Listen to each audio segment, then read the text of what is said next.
I had a student recently ask me, is everybody meant to be inspired and purposeful and, take command of their lives and wake up? Or are there some people just destined to kind of fit in and just go with the flow and not necessarily be a leader in their life?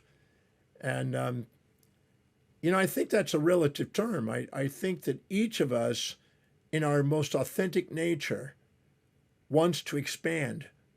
I've asked people, and I mean millions of people, how many of you want to make a difference? I've even talked to prisoners in prisons and asked them, how many of you want to make a difference? They all put their hands up. I've spoken to educational institutions. I've spoken to audiences around the world. People want to make a difference. So you make a difference by standing out more so than by fitting in. You make a difference by living purposefully than you do purposeless, in my observation.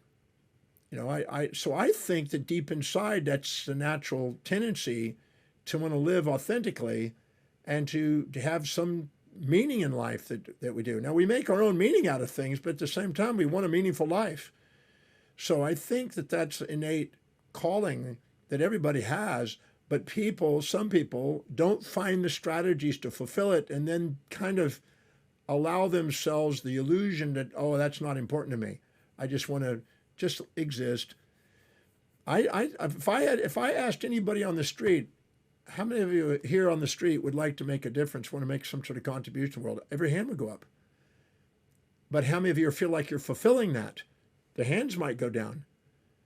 If somebody gave you strategies on helping you enhance that capacity and wake you up, in other words, and allow you to be more enlivened and invigorated towards what you want, inspired and purposeful and productive, would you take it? I think every hand would go up. So I think it's innate within us to want to contribute and do something and make a difference and fulfill what's highest in priorities and meaningful to us. I don't think that's a question. But some people, they haven't been exposed to strategies, or they have built-in constructs in their mind that there would be more drawbacks and benefits if they follow those strategies. And so they basically come up with an idea that's not for me. It's not for everybody. And that's okay. But please know this. Everybody has a different set of values, and some people are dedicated to family. Some are dedicated to social causes. Some are dedicated to physical health and well-being and fitness. Some are dedicated to spiritual causes. Some mental development and academia. Some are business-oriented. Some are wealth-building oriented. None of them are right or wrong. So deep inside, in one of those areas or more than one of those areas, you have a desire to grow. I believe that. I have not seen that, not evident. So what sometimes you're not inspired by, that you are comparing yourself to other people and thinking, well, I should be over there. You may not be inspired by what they're inspired by, but whatever is meaningful to you, you may be inspired by. But you may not be honoring and respecting what you're committed to. I've seen people that are judging themselves because they don't have a business desire. And so they compare themselves to people. If they don't have a business, well, I'm a nobody. But they're very dedicated to their children, which is a business. They're creating a product into the world. They're dedicated to their family, extended family, and their social commitment and their spiritual calling. That's just as valid as somebody dedicated to a business. But sometimes society labels the business thing success and the others maybe not. So beware of comparing yourself to other people and their values. Compare your actions to your own values. And to the degree that you do and you live congruently with what's meaningful to you, you will tend to excel. You'll feel that you're making a contribution and a difference, and you will awaken yourself and inspire yourself and be productive and feel purposeful. And you will have meaning in your life.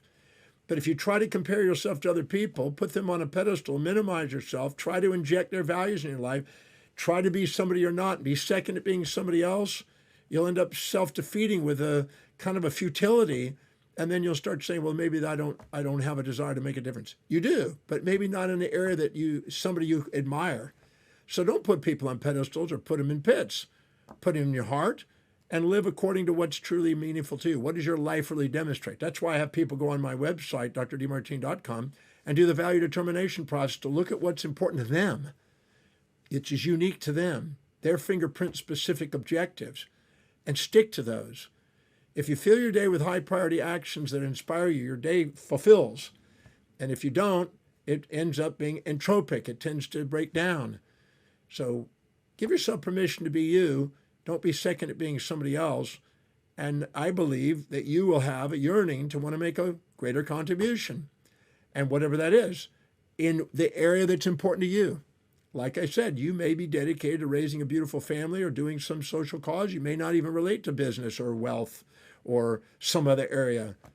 And yours is just as valid. Every one of those areas are valid and essential in the world. Everybody has to be a leader of something. You have the capacity to be a leader of what's important to you.